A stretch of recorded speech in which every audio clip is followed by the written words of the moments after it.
ওকে এখানে ফাঁসি না, ফাঁসি তো আরামদায়ক মৃত্যু হবে।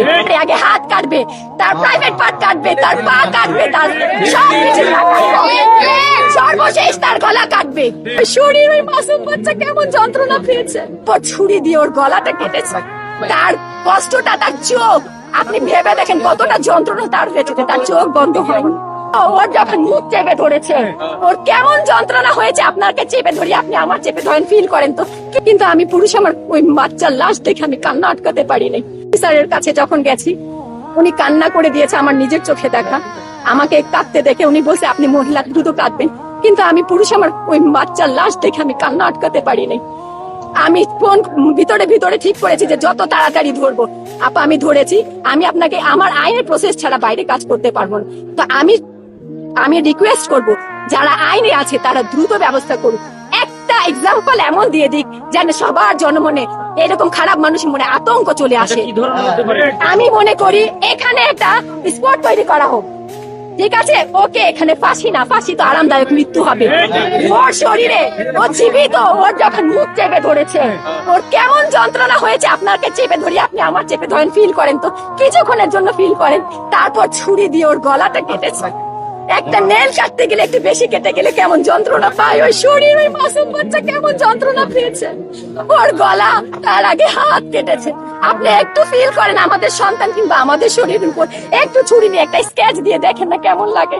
ওর শরীর আলাদা করেছে, তাকে যেন এই ফাঁসি না দিয়ে তাকে যেন গলা কেটে, হাত গলা পরে আগে হাত কাটবে, তার প্রাইভেট পার্ট কাটবে, তার পা কাটবে, তার সবকিছু সর্বশেষ তার গলা কাটবে।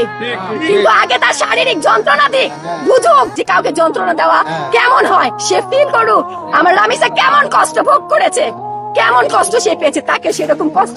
এখানে একটা স্পোর্ট, আমাদের দাবি একটা জনসম্মুখে একটা বিচার করবে, একটা এক্সাম্পল দিক সরকার, যে হ্যাঁ সরকার পারে, একটা করুক।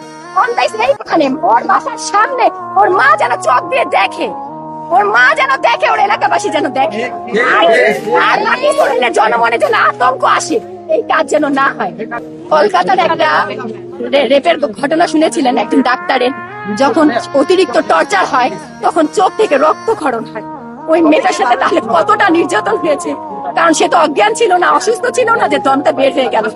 তার কষ্টটা, তার চোখ, আপনি ভেবে দেখেন কতটা যন্ত্রণা তার হয়েছে, তার চোখ বন্ধ হয়নি, তার চোখ দিয়ে তার রুটা বের হয়েছে। আল্লাহ তাকে জান্নাতবাসী করুক, তার মাকে ধৈর্য ধারণ করার ক্ষমতা দিক। কিন্তু এই কষ্টটা একবার বাসায় শরীরে স্কেচ দিয়ে আপনারা ফিল করার চেষ্টা করবেন যে কতটা যন্ত্রণা সে সহ্য করেছে। এই জন্য তো আমরা আতঙ্কিত, শঙ্কিত আইন ব্যবস্থা নিয়ে। আইনের প্রতি আমি কিভাবে শ্রদ্ধাশীল হব, কিভাবে আমি শ্রদ্ধা দেখাবো? ওরা দেখাক একটা এক্সাম্পল তৈরি করুন, তাহলে একটা এক্সাম্পল যখন হবে ভবিষ্যতে আর সোহেল আগাবে না, একটু ভয় কাজ করবে। কিন্তু যদি এভাবে ছেড়ে দেয়, গোপনে ফাঁসি টাসি যদি হয়, তাহলে কিন্তু আবারও সোহেল জন্ম হবে। আজকে এক সপ্তাহ পর পর একটা ঘটনা, কাল কিছুদিন পরে দেখবেন ডেইলি এরকম ঘটনা ঘটবে, গলি গলিতে এইসব ঘটনা ঘটবে। এটাকে বন্ধ করতে হলে এখনই রুখে দাঁড়াতে হবে, সবাইকে রুখে দাঁড়াতে হবে। এমন একটা এক্সাম্পল তৈরি করুক যাতে সব সোহেলের মনে আতঙ্ক তৈরি হয়ে যাক, মানুষ ভাবে যেন আমি এই কাজ করবো কিভাবে, আমার সাথে এটা হবে। আমি ব্যাস এটাই রিকোয়েস্ট করবো, একটা এক্সাম্পল যেন সরকার তৈরি করে দিয়ে যায়।